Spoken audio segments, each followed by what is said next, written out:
Hey guys, welcome back. If you're new here, hi, my name is Jessica and welcome to my channel where I explore new true crime cases each week. If you have an interest in true crime like me and you'd like to join me back here each week, go ahead and subscribe to my channel down below. And with all that being said, let's go ahead and get into today's case.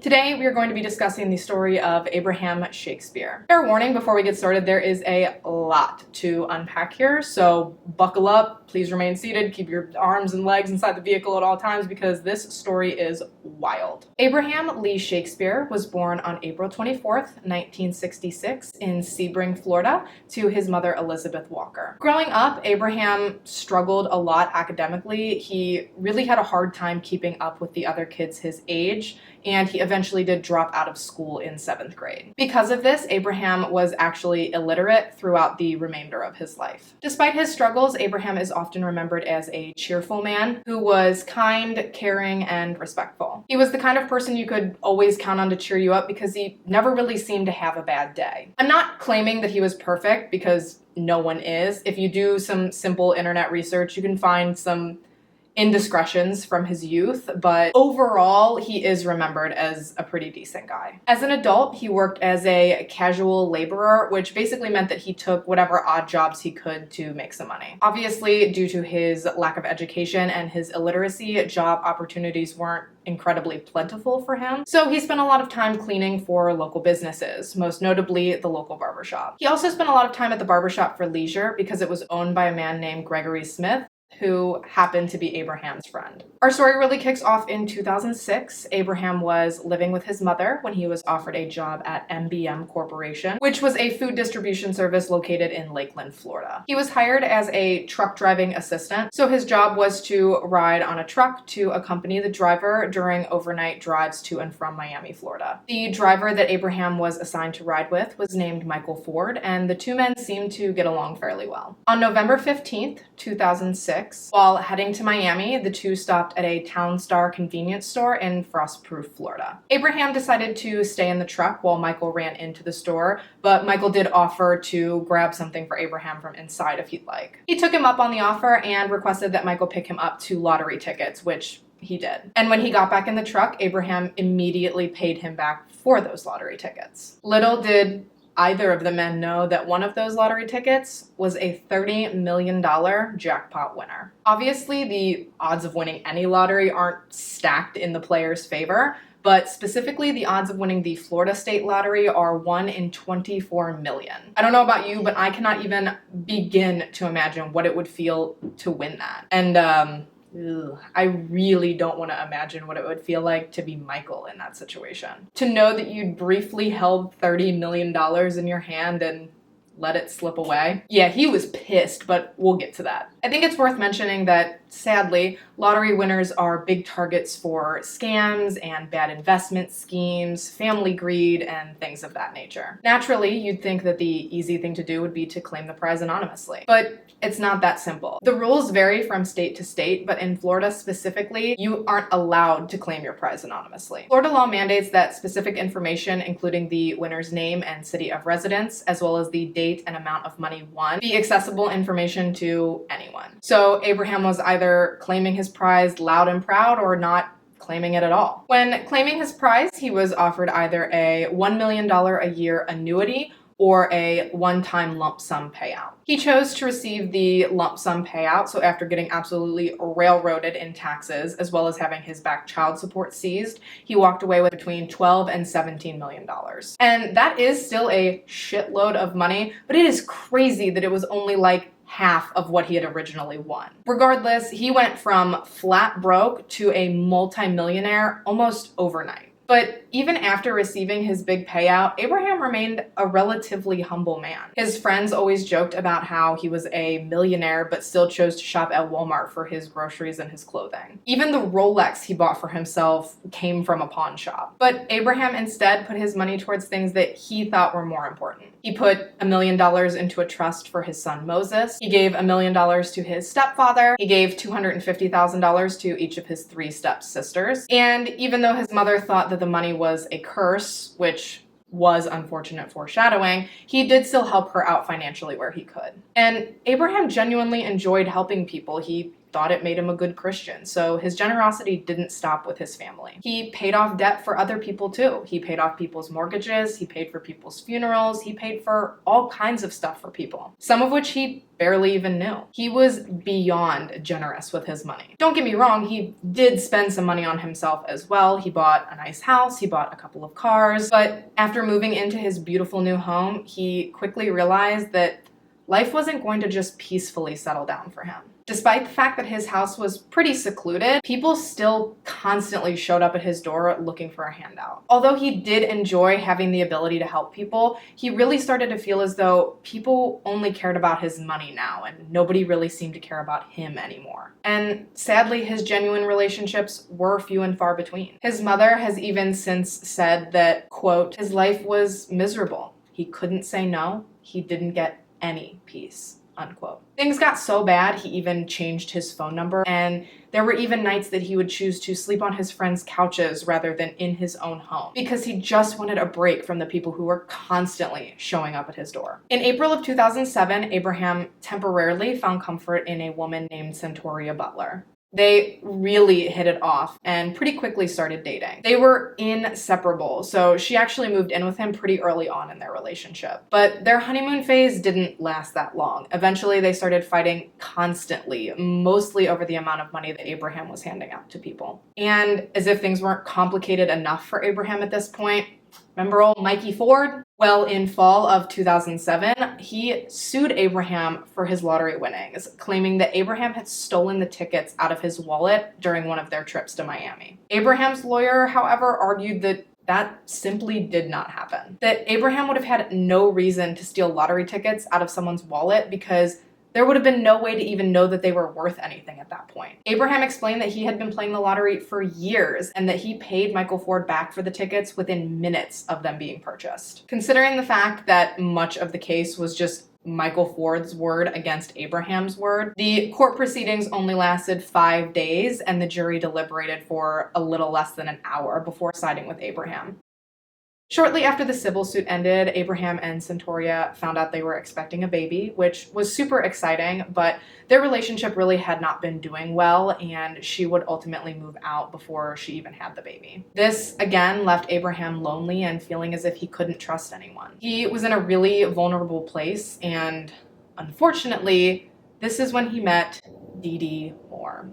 This woman is like from her own freaking planet. Quick background on Dede. She was born Doris Emma Donegan on July 25th, 1972 in Riverview, Florida. Her childhood, from all accounts, seems pretty normal. She actually comes across as having been a fairly driven and involved child. She regularly attended church with her family, she was involved in multiple extracurricular activities, and her parents remember her as being an overall good kid. And although she and her family were happy, they were living modestly, and Dede hated this. She was really bothered by the fact that she was poor, and she went through great lengths to hide her family's financial situation from her friends at school. She could not bear the thought of people thinking that she was average. She wanted people to think that she was extraordinary. Dede followed in her mother's footsteps, graduating with her nursing certificate in August of 1991. And 9 months later, in May of 1992, she married her high school sweetheart, a man named James Moore. The couple went on to have one son in 1995. They named him Robert James, but they nicknamed him RJ.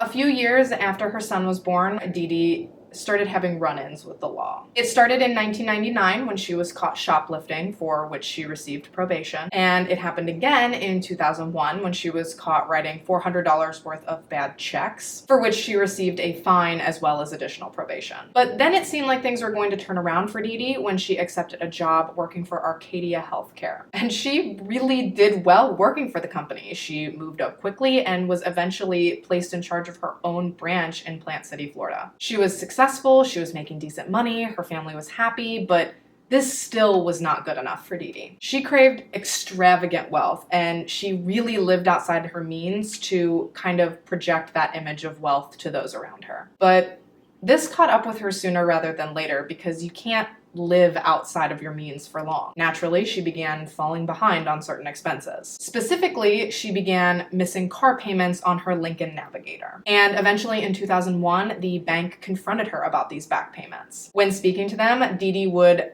provide one excuse after another as to why she simply could not pay them. But before long, just not paying really wasn't an option anymore, and the bank began to threaten her with repossession. She had to think fast because if she lost her vehicle, then she would very likely lose the image of wealth that she believed she'd created for herself. She even flat out told the loan officer that she would do anything she had to keep her vehicle. Apparently, she meant anything other than just making a payment because her solution was far less logical. On June 21st, 2001, less than 1 week after her conversation with the bank, Dede filed a police report in which she alleged that she had been kidnapped from the post office, bound, raped, and robbed, and that the perpetrator had left her in a ditch and stolen her car. Convincing of a story as that was, 5 days later, a local man came forward to police and told them that Dede's Navigator had not been stolen, that she had actually paid him $500 to hide it in his garage for her. The whole story was just an elaborate plan orchestrated by Dede to avoid repossession of her vehicle. That seems dramatic if you ask me, but no one did, so I'll move on. Dede was arrested and charged with insurance fraud as well as falsely reporting a crime, for which she received more probation. If you think we're done, settle in, because we're not. Shortly after taking over the Plant City branch of Arcadia Healthcare, it was discovered that Dede had embezzled $60,000 from the company through a payroll scheme. Obviously, when they found this out, the people at Arcadia were freaking pissed and ready to take Dede down. But before the legal proceedings could even kind of begin, the building burned down and took the whole paper trail with it. Now, I simply can't imagine how that happened. The good thing was that Dede had arranged for all of the expensive medical equipment to be moved off of the premises just before the fire broke out. I mean, Jesus, could this woman be any more obvious? Dede then went on to blackmail Arcadia Health into accepting $25,000 from her to let her walk away scot-free. She had a whole smear campaign ready, and probably because they knew she was balls to the walls, banana nut muffin freaking crazy as they come, they decided to accept her money and cut ties with her for good. Somewhere throughout this whole calamity, Dede and her husband had gotten divorced, and she was now living with her son and her new young boyfriend. And that basically brings us back into our original story. Dede is often referred to as a scam artist, which I have a difficult time with because there is nothing artful about this woman. A bitch is messy. However, I think we can all agree that she is scammy in nature and should not be trusted. And sadly, in October of 2008, she managed to muscle her way into Abraham Shakespeare's life. It started at a small business convention in Kissimmee, Florida, when Dede met a woman by the name of Barbara Jackson. Barbara was a real estate agent that Dede heard speak on a panel at said convention. Barbara was speaking about a client of hers, a client named Abraham Shakespeare. She spoke of his kindness and how his overwhelming generosity had moved her. But what Dede heard was blah, blah, blah, generous millionaire, blah, blah, blah. And she was like, oh shit, I gotta get in on that. So when Babs finished up speaking, Dede pulled her aside and insisted that she introduce her to Abraham because she wanted to write a book about his life. And poor, naive little Barb, unaware that she was talking to an unhinged lunatic, thought that that sounded nice and that Abraham had a great story that should be told to the masses. So she set it up, and less than 2 weeks later, Dede was invited to meet Abraham Shakespeare at his home in Plant City. During their meeting, she proposed an idea for a book about his life, telling him over and over again just how incredible and amazing he was, and how his story could change people's lives. For this reason and many others, Abraham soon began to like and trust Dede. She just seemed different than the people he'd been surrounded with for the past few years. She never asked him for money, and she genuinely seemed to have his best interest in mind. And for the first time in a long time, Abraham felt as though someone truly wanted to help him instead of wanting him to help them. As his trust for her grew, she slowly and methodically began taking over more and more of his life. She did so under the guise that she was helping him, She convinced him that she could be his financial advisor, that she was a financial genius, and that she could keep him from hemorrhaging the remainder of his wealth. She helped him collect on outstanding loans, she helped him set up a proper bank account, and she helped him open an investment company named Abraham Shakespeare LLC. It was easy for Dede to gain Abraham's trust because he was really vulnerable.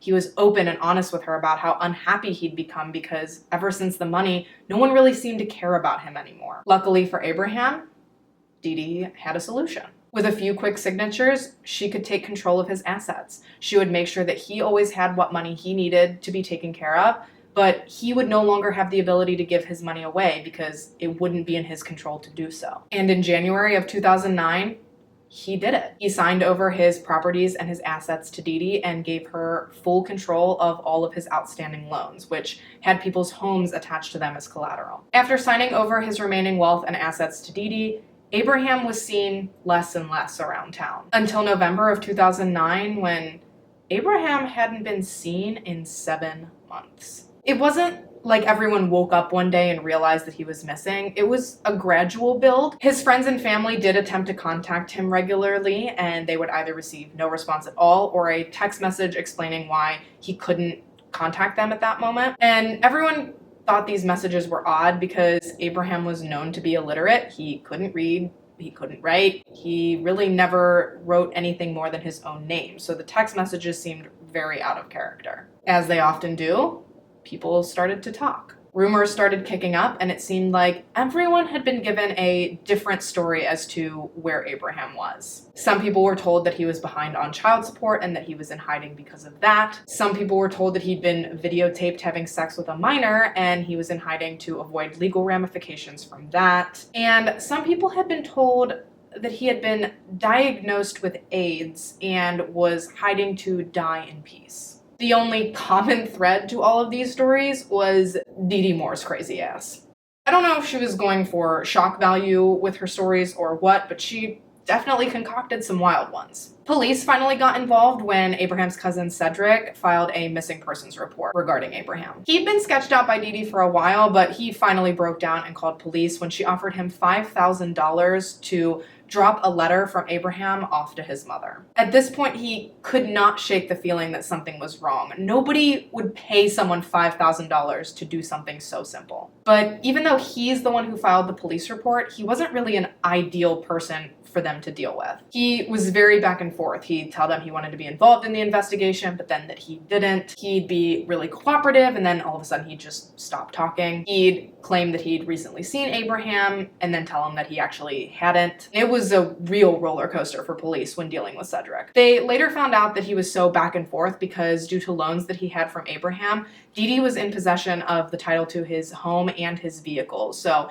he was really not trying to piss her off because she was fully within her legal right to strip him of those assets. Since they weren't making much ground with Cedric, they decided to move on to the source and question Dede herself. And initially, she seemed just as eager as everyone else was to track down Abraham. She told police that she was in contact with him, but that he refused to tell her where he was because he was trying to lay low and stay off the grid. She didn't stop there. No, Dede really did the most when it came to her interactions with police. She regularly drove over an hour to and from the police station, and when she would go, she would stay for hours just telling them anything she could possibly think of that she thought might help their investigation. During one of these chats, she provided them with a cell phone video that she had taken of Abraham, where she was, in my opinion, asking him some very leading questions about why he was so unhappy and why he wanted to disappear and never come back. Do you get tired of people asking you for money all the time, Abe?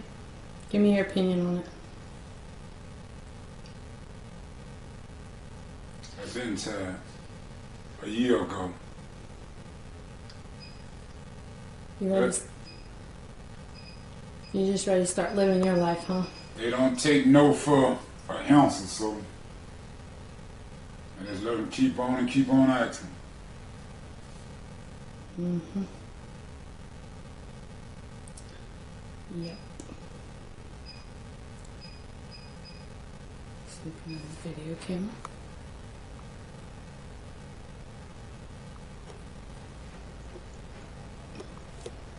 So where do you want to go to? It don't matter to me. I'm not a picky person. California. You want a foreign country? You about ready? Cozumel. About ready? Yeah.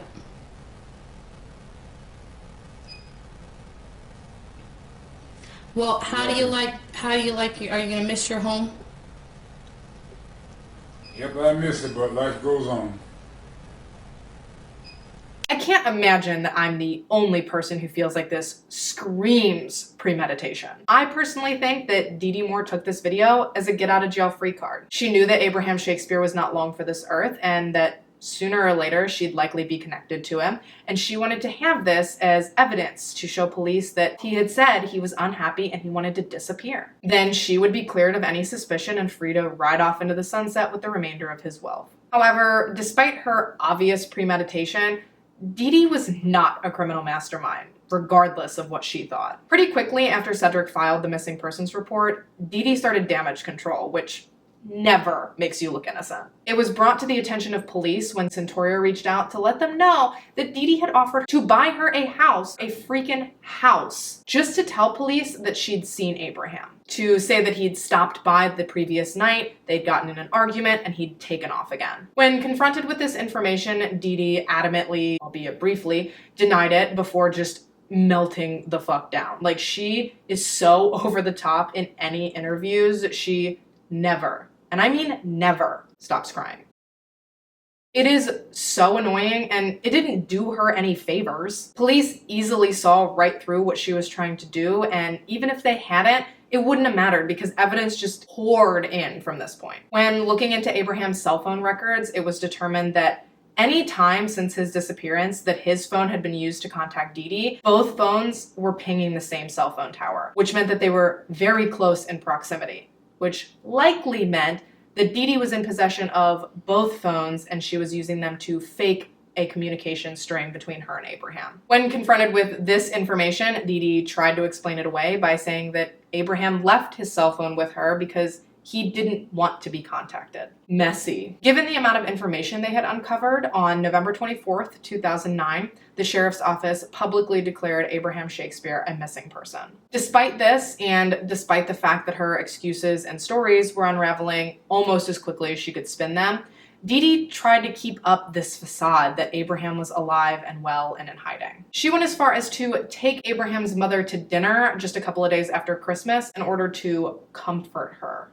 And wouldn't you know it, while they were sitting at the Cracker Barrel, Abraham called Dede. She obviously answered the call and allowed Elizabeth to speak to her son so that he could reassure her that he was fine, everything was okay, and he just didn't want to come back right now. I mean, the timing of that phone call was impeccable. It was almost like it was planned. After the phone call ended, the women finished up their dinner and Dede left, feeling pretty happy with how the evening had played out. Abraham's mother, however, wasn't quite so satisfied with her experience because she was positive that the man she had spoken to on the phone was not her son. Which, how in the hell are you going to expect that a mother isn't going to recognize the voice of her own son? That's stupid. Elizabeth knew in that moment that something weird was going on, and whatever it was not good. She told police about the phone call, and they agreed that it sounded off and told her that they would look into it. And when they did, they quickly determined that it had not been Abraham that had called Dede, which, I mean, honestly, are we surprised? What was surprising was who had actually called Dede pretending to be Abraham. Mr. Gregory Smith. Remember Greg Smith?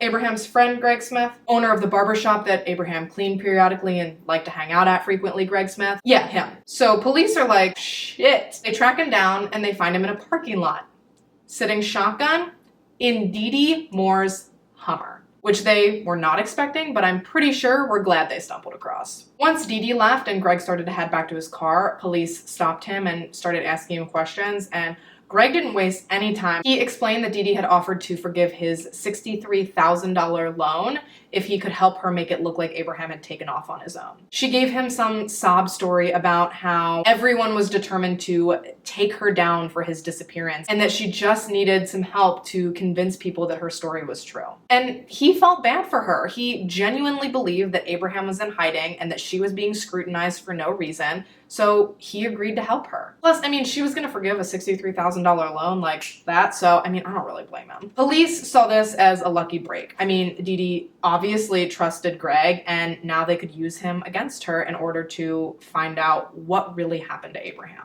The plan was to have Greg continue to meet with Dede, but to wear a wire. That way all of their conversations would then be recorded for police. They wanted to turn him into a double agent, and initially Greg was pretty nervous because Dede was already suspected in the disappearance of one man, and Greg really wasn't trying to go out like that. But police assured him that they would have the situation under control and that he would at no point be in any danger. Ultimately, he agreed, and their first recorded meeting was set to take place in early January. The two met up in a parking lot, and Greg motioned for Dede to join him in his car, and within minutes before they really even started talking, Dede started pawing all over Greg. It's unclear if the unsolicited groping was sexual in nature or what, but Greg was fairly certain that Dede was suspicious and feeling for a wire, and it really freaked him out, so he yelled at her and told her that she needed to get out of the car. This had been a close call, and Greg knew it. He wanted to continue helping police, but he knew that if it was going to work, their plan was going to have to be executed much better. Luckily for investigators, Greg was a smart little cookie.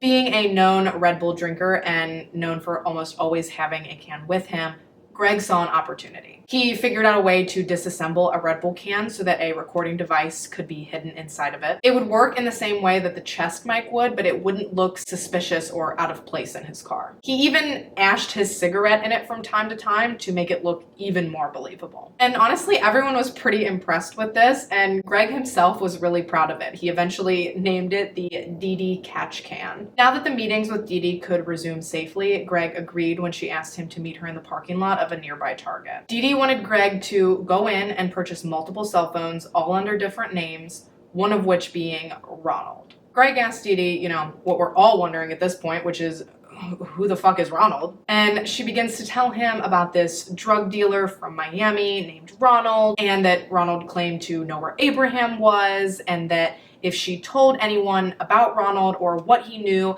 that he would kill her family. So now she wants Greg to call her from the Ronald phone in order to create a log of communication that she can then show to police and say was threatening in nature. You think she might have learned from the first time she got busted fabricating a log of communication, but no. Nevertheless, she then instructs Greg to meet her at a hotel room later that night so the two of them can fabricate some letter to Abraham's mother that's supposed to be from Abraham. The letter was supposed to, yet again, let Elizabeth know that Abraham was fine, he was out of town, and he was just unable to come back right now. Basically, she wanted to reiterate the same damn narrative that everyone was already suspicious of. But Greg agrees and meets Dede at the hotel room that night, but is surprised to see when she opens the door that she's dressed like she's got a full-blown 2319 situation. She had on gloves, shoe covers, a hairnet, the whole nine. She had even purchased a brand new laptop and a brand new printer to manufacture this letter on. She went as far as to take the letter out of the printer with tweezers. I mean, it was crazy that she'd very clearly seen a lot of CSI, but had managed to forget all of her prime-time forensics trainings until this point. Once they finished the letter, she and Greg drove to Abraham's mom's house to drop it in the mailbox, but it was obviously intercepted by police as evidence. The frustrating thing was that even with this letter, even with all of the catch can conversations, and even with the knowledge of the lengths that she was going to make her story seem true, police were still no closer to actually finding Abraham.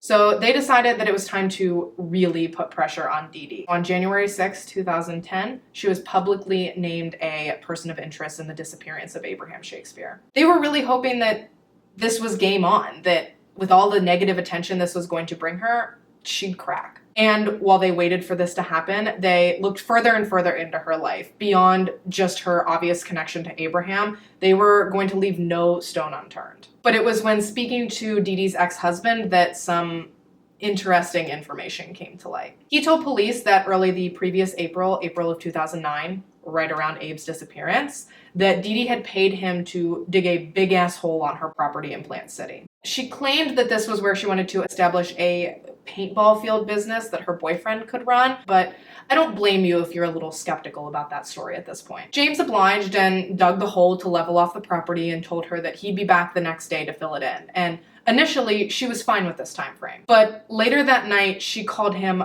frantic, telling him that the inspector was coming by early the next morning and that he needed to come back that night and fill in the hole in the dark. This poor man had been dealing with Dede's antics for so long at this point that he probably didn't even think twice about it. He went back and did what she asked. He told investigators that he had a hard time even seeing what he was doing because it was so dark, but that he thought he remembered maybe seeing concrete or limestone in the bottom of the hole, but that he couldn't be entirely sure. But what he could say with certainty was that Dede had been very tired, very dirty, and very sweaty when he'd arrived back at her house. And a few days later, on April 10th, 2009, Dede had a 30 by 30 slab of concrete poured over the freshly leveled portion of her property. Now, riddle me this. What reason could Dede possibly have to want to dig a big-ass hole, fill it back in, and then seal it in with concrete? Your guess is as good as mine, I suppose. Just as police were hoping she would,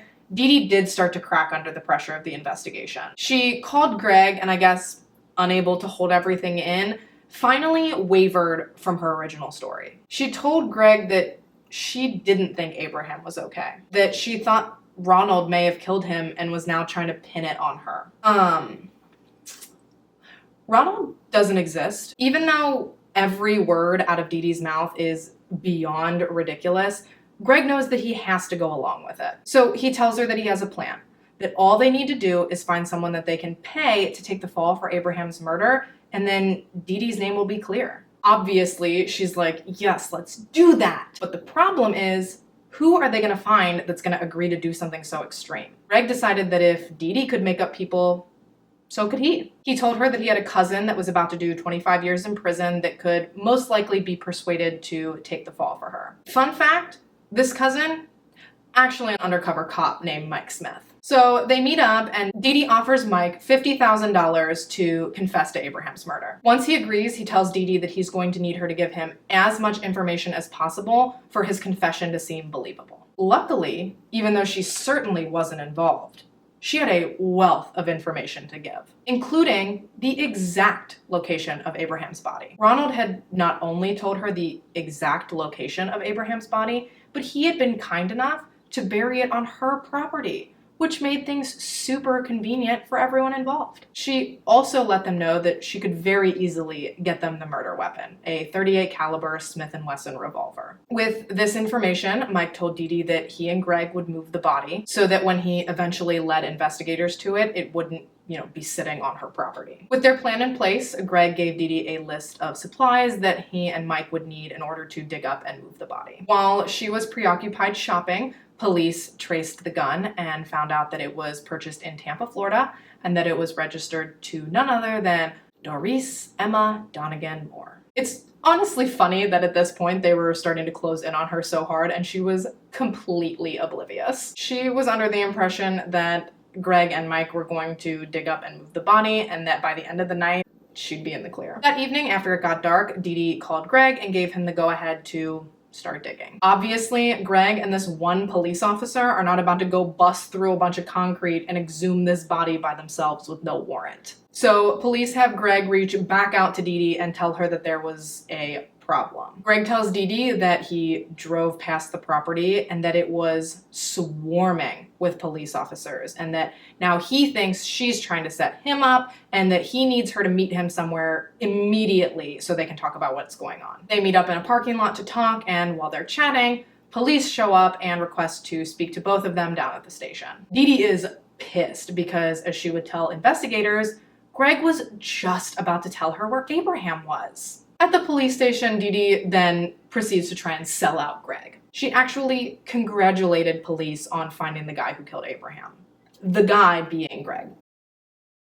Police then dropped the bomb on her that Greg worked for them and they knew everything. But what she assumed that they couldn't possibly know was about Greg's cousin and how he was the one who had actually killed Abraham. Yeah, they burst her bubble on that pretty quick too, so she just started moving on to trying to blame anyone she could think of. She was so desperate that she actually tried to blame her own son. Yeah, this dumbass woman tried to tell the cops that RJ had killed Abraham because he'd walked in on him trying to strangle Dede and that he had just done what any good son would do. At this point, they really couldn't arrest her yet, but they also couldn't really stand to look at her any longer. So they made her leave the station, but they told her that she better keep that ass nearby because they had a feeling they weren't done with her. Once they'd secured a warrant, it took 3 days of excavation. But sure enough, on January 26, 2010, buried under the concrete slab on Dede Moore's property, police retrieved the body of Abraham Shakespeare. Using forensics, police determined that Abraham had been shot twice in the chest before he was buried in the hole that James dug on Dede's property. He was still wearing the same clothing that he had been wearing in Dede's creepy cell phone video, except for the fact that all of the metal had been cut off of his clothing, which I guess was done in an attempt to keep metal detectors from finding him, but I have no idea why she did anything she did, so. Dede was initially charged with accessory after the fact and was actually given the option to post bail if she could prove that the money used was hers and hers alone. But before she was able to do so, her charges were upgraded to first-degree murder and her option for bail was taken away. At her trial, the prosecution argued that Dede had spent all of Abraham's money without his permission, that he had found out, and that she killed him. The defense, however, argued that the case against Dede was circumstantial at best. Unfortunately for Dede, the prosecution had an army of witnesses ready to testify against her. Centauria Butler, Abraham's mother, Greg Smith, Dede's ex-boyfriend, Dede's friend, who also happened to be her ex-boyfriend's mother, and Dede's ex-husband all took the stand to testify for the prosecution. Not surprisingly, Dede was a fucking nightmare at her trial. She frequently created disturbances with her hysterical meltdowns and emotional outbursts. They ask you how you are, you just have to say that you're fine when you're not really fine, but you just can't get into it because they would never understand. But the weird thing was, despite her having so much to say when literally no one asked to hear it, she refused to testify on her own behalf. The state rested their case, and in response, the defense requested an acquittal. Can you believe that? The audacity. I probably don't need to, but I'll clarify that that was denied. The jury deliberated for just 3 hours before reaching a verdict, and on December 10th, 2012, Dede Moore was found guilty of first-degree murder. Her reaction was extremely out of character because she just stood there, silently, shaking her head. State of Florida versus Doris Donegan Moore. The defendant is guilty of first-degree murder. During her sentencing, the judge referred to Dede as cold, cruel, calculated, and manipulative before handing down her sentence of life in prison without the possibility of parole. The death penalty had been thrown around at the beginning stages of the trial. However, Abraham's mom is really strict in her religious beliefs and actually requested that it not be considered as part of Dede's sentencing. Tell me that that is not some incredible strength. She very well could have saved the life of the woman who took her sons. Abraham's home was eventually returned to his family. The loans that Dede had taken over control of were also transferred back to his family, and the area of land that he was buried on was also gifted to his family. Dede continues to deny any involvement in Abraham's death and actually blames the outcome of her trial on her attorneys. She claims that they wouldn't let her testify and that they failed to call witnesses forward that could have helped to corroborate her story. Are imaginary people allowed to testify? She has since stated in interviews that she thinks that anyone who believes she was involved in Abraham's death is an idiot. And if believing that she killed Abraham makes you an idiot, then I'll be king of the idiots because that bitch is guilty and remains in prison for this horrible crime to this day. Rest in peace to poor Abraham. The man did nothing but try to help anyone and everyone he could, and he was taken advantage of and had his life cut short by this horrible, awful, trash woman. I hope that his family is somewhat at peace knowing that Dede Moore will spend the rest of her miserable, stupid life in prison where she absolutely deserves to be. Let me know what you guys think of this case in the comment section down below. I thank you so much for taking the time to watch this video and to listen to Abraham's story. If you haven't already and you'd like to, go ahead and subscribe to my channel down below. I put out new true crime content every week, and I would love to see you back here in my next video. Until then, stay safe and have a good week. Bye, guys.